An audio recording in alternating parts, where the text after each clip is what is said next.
Bismillahirrahmanirrahim. Assalamualaikum warahmatullahi wabarakatuh. Jumpa lagi sahabat dengan Hanastan Channel. Pada video cerita kali ini Hanastan Channel akan menceritakan sebuah kisah untaian-untaian para wali Allah yang berjudul Mimpi yang Dahsyat Menyebabkan Aku Bertaubat. Diceritakan daripada Malik bin Dinar, moga-moga Allah mengampuninya. Dia berkata, setengah-setengah temanku bertanya kepadaku tentang cerita taubatku kepada Allah Subhanahu wa Ta'ala dan siapa aku sebelum itu. Maka dengan rasa merendah diri, aku pun menceritakan kepadanya begini. Suatu masa dulu, aku sangat gemar sekali meminum khamar, arak, dan minuman keras setiap hari yang berlalu. Melainkan aku tetap meneguk minuman keras seperti meneguk air. Sekali peristiwa, aku terlihat akan seorang jariyah atau hamba sahaya yang sungguh tertarik kepadaku.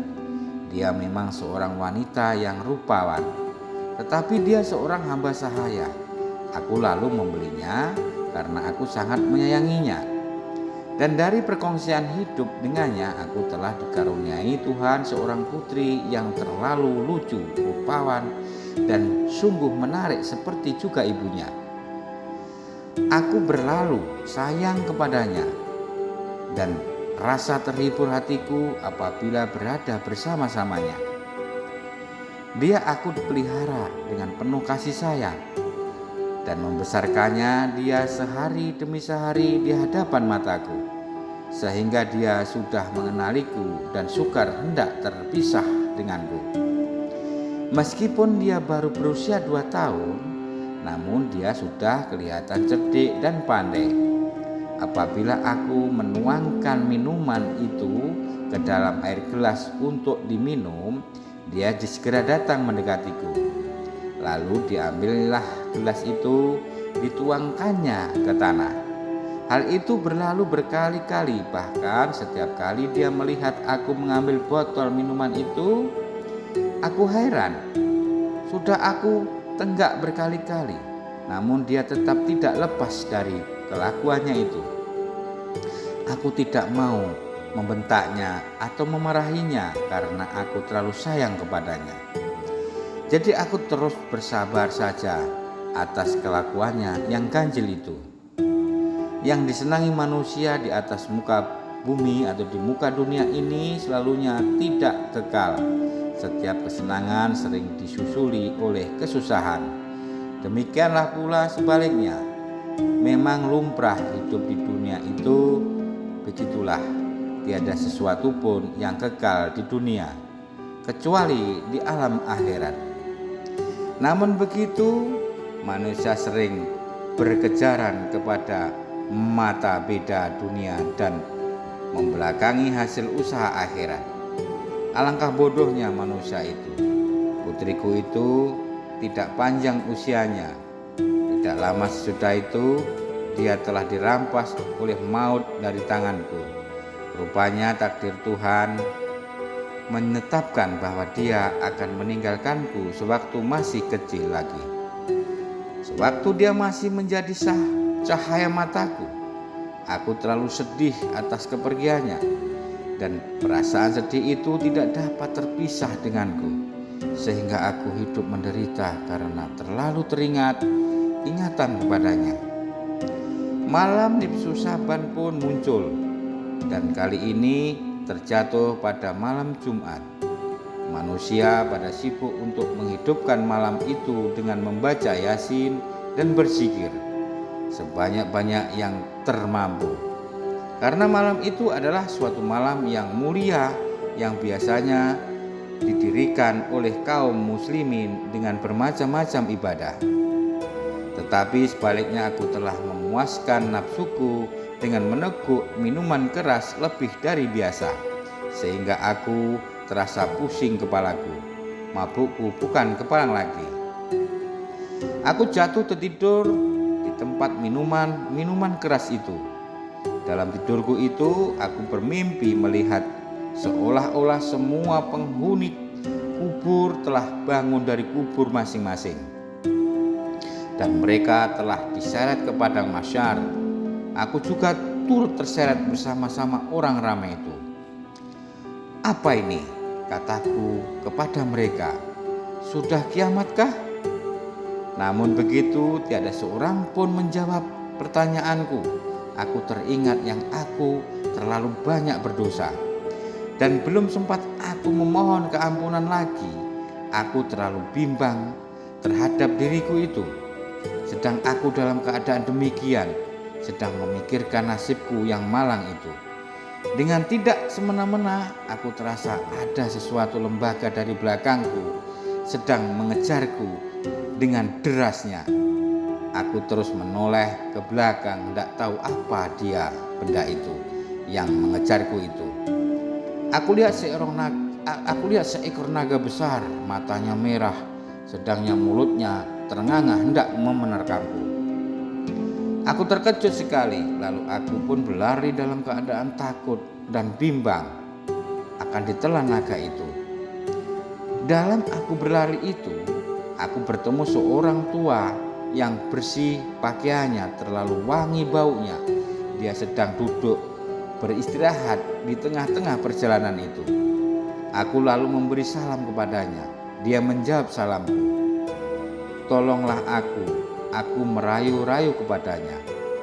Dia menjawab, tolong apa? Tanya orang tua itu.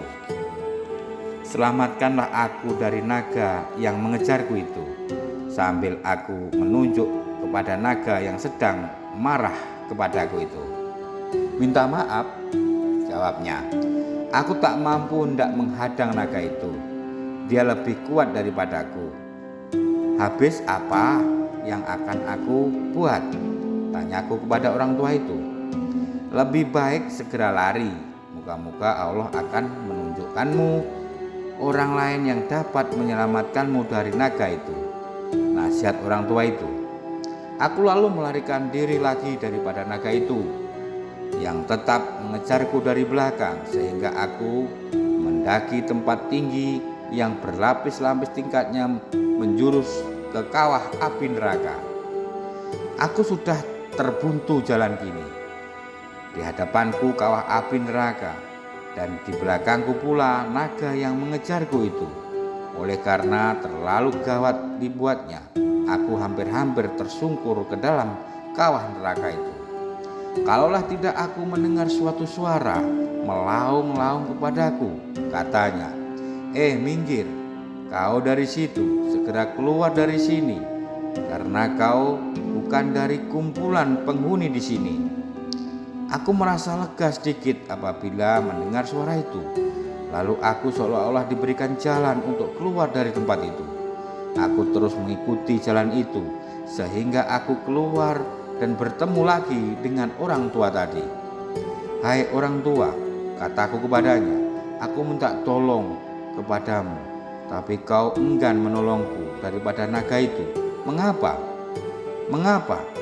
Aku panik dan membentak-bentak marah. Orang tua itu lalu menangis. Kemudian dia menjawab, hai Malik, bukankah sudah aku katakan aku ini lemah, tak dapat menolongmu? Jawabnya kepadaku, bukan aku tak mau, sambungnya pula. Habis apa yang mesti aku buat? Tanyaku kepadanya lagi. Cobalah kau daki bukit di sana. Di sana ada simpanan kaum muslimin. Mana tahu ada sesuatu simpanan untukmu di sana. Dia sajalah yang akan dapat menolongmu dan melepaskanmu dari bahaya naga itu, karena dia lebih berpengaruh daripadaku untuk menghadapi naga itu. Lekas kau ke sana sebelum terlambat, nasihat orang tua itu. Aku tidak tahu tidak buat apa lagi selain menurut buat apa yang disarankan oleh orang tua itu. Barangkali dia lebih tahu tentang keadaan di sini. Aku terus mendaki bukit itu. Ia terlalu tinggi. Bila aku tiba di atasnya, aku dapati bukit itu mempunyai lubang seperti gua yang besar. tertutup dengan tabir yang indah yang terbuat dari emas merah yang bersalut dengan mutiara manikam, dan batu-batunya bersinar berkilau-kilauan. Aku sempat juga mengamati keindahan di situ, sehingga aku terlupa akan bahaya yang sedang berada di belakangku itu. Aku baru tersedar bila aku dikejutkan oleh suara malaikat yang berkata, "Angkatlah semua tabir yang di situ. Cobalah jenguk keluar, barangkali ada sesuatu simpanan untuk si orang yang celaka ini, agar dia dapat menyelamatkannya dari bahaya yang mengejarnya itu." Aku lihat tabir-tabir itu terangkat, bukan satu tabir saja, malah banyak. Lalu menjenguk keluar anak-anak kecil yang wajahnya satu-satu seperti bulan purnama, malah lebih indah daripadanya. Aku lihat yang satu memberitahuku kepada yang lain supaya segera menjengukkan mukanya, karena naga itu telah hampir akan menelan orang itu. Aku sudah habis berbuat dan habis tidak bisa buat apa-apa. Tak ada tempat lagi yang dapat aku larikan dari diriku, karena naga itu sudah berada di belakangku, tinggal hendak menelan saja. Aku ke dalam terlalu lemah. Begitu tiba-tiba aku terlihat putriku itu ada bersama-sama anak-anak yang menjenguk itu. Maka menjeritlah dia kepadaku. "Ayah," katanya, "kenapa ayah berada di sini?" Aku sudah tidak dapat berkata apa-apapun, hanya dapat melambai-lambaikan tanganku saja meminta tolong. Putriku yang menangis itu segera menerpa keluar seraya mengatakan kepada naga itu, "Ini ayahku," katanya, "pergi kau dari sini." Yang sanggup menghairankanku lagi bahwa naga itu ikut pula kepada perintah putriku itu. Dia tidak jadi hendak menelanku, lalu berundur dan pergi dari situ. Barangkali ia hendak mencari mangsanya yang lain pula. Kini aku yakin bahwa aku sudah terselamat dari bahaya naga itu. Aku lalu dipimpin masuk ke dalam gua itu, dan dibawanya aku ke sebuah tempat untuk aku beristirahat di situ. "Wah, alangkah indahnya tempat itu," kataku kepada putriku. Dia tersenyum lalu ketawa gembira. Aku lalu mengangkat tangan mengucapkan syukur terhadap Allah Subhanahu wa Ta'ala yang telah menakdirkanku menemui putriku itu. Kalau tidak, entah apa yang akan terjadi pada diriku. Putriku lalu membacakan ayat Al-Quran. Bismillahirrahmanirrahim. Alam yaknil lillazina amanu attakrasa'a qulubuhum li dzikrillahi wa ma nazala minal haq, yang artinya, belumkah sampai masanya bagi orang yang beriman agar hati mereka tunduk mengingati Allah dan kebenaran yang telah Dia turunkan kepada mereka. Quran Surat Al-Hadid ayat 16. Mendengar ayat itu, aku terus menangis dan menangis. Amat sedih sekali hatiku bila aku coba memahamkan maksudnya, serta mengenangkan pula peristiwa yang baru berlalu atas diriku yang hampir-hampir aku menjadi mangsa karena keburukan laku yang aku lakukan. Kemudian aku bertanya kepada putriku itu, "Apakah kamu sekalian dapat mengerti kandungan Al-Quran itu?" "Iya," jawabnya. Kemudian putriku bertanya kepadaku pula, "Ayah," katanya, "tahukah ayah siapa naga itu?" "Aku tak tahu." Tiba-tiba dia mengejarku dari belakangku, jawabku. "Naga itu ialah amalan ayah yang buruk. Ia berupa semacam naga hendak mengancammu sehingga ia menolakmu masuk ke dalam api neraka. Mujur ayah belum ditentukan dari penghuninya. Kalau tidak, tentu ayah sudah jatuh ke dalam kawah api neraka itu." Jelasnya kepadaku. Aku tunduk muram sekali. "Habis orang tua yang lemah itu siapa pula?" tanyaku kepada putriku. "Orang tua itu ialah amalan ayah yang baik. Lantaran ia terlalu sedikit, ia tak mampu untuk menghindarkan ayah dari bahaya amalan yang buruk itu.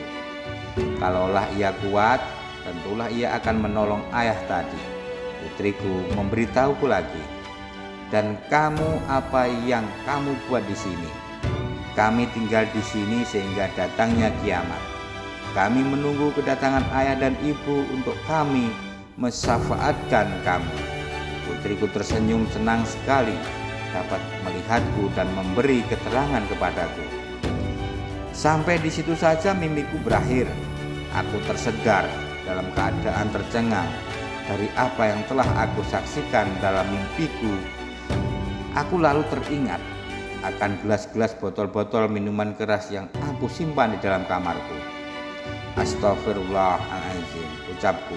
Malam yang baik, hari yang baik, aku membuat maksiat. Kataku kepada diriku menyesal. Aku bangun pergi ke tempat aku simpan gelas-gelas minuman arak itu di kamar itu. Lalu aku pecah-pecahkan di atas tanah sehingga tidak satupun yang tinggal lagi. Ketika aku memecahkan gelas-gelas dan botol-botol minuman keras itu, aku teringat akan putriku yang selalu menuangkan minuman keras yang akan aku minum ke tanah. Aku lalu menangis mengingatnya kelakuanku.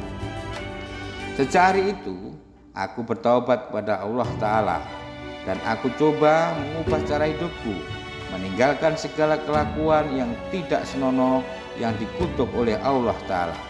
Aku terus membina diriku dengan membuat segala yang diperintahkan Allah dan meninggalkan sama sekali apa yang dilarangnya. Inilah aku sekarang yang seperti kamu lihat. Kataku kepada orang yang bertanya tentang ceritanya, aku bertaubat kepada Allah Ta'ala. Aku bersyukur kepada Allah Ta'ala yang aku telah menjejaki jalan yang benar.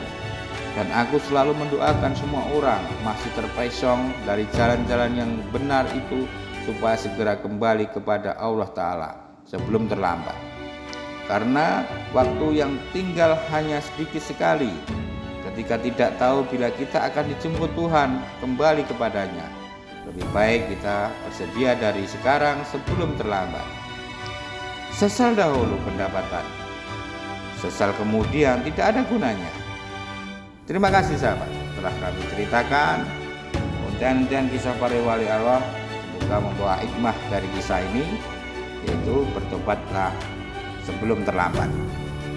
Oke ya sahabatku, terima kasih telah mendengar cerita dan kami ucapkan akhirul salam. Assalamualaikum warahmatullahi wabarakatuh.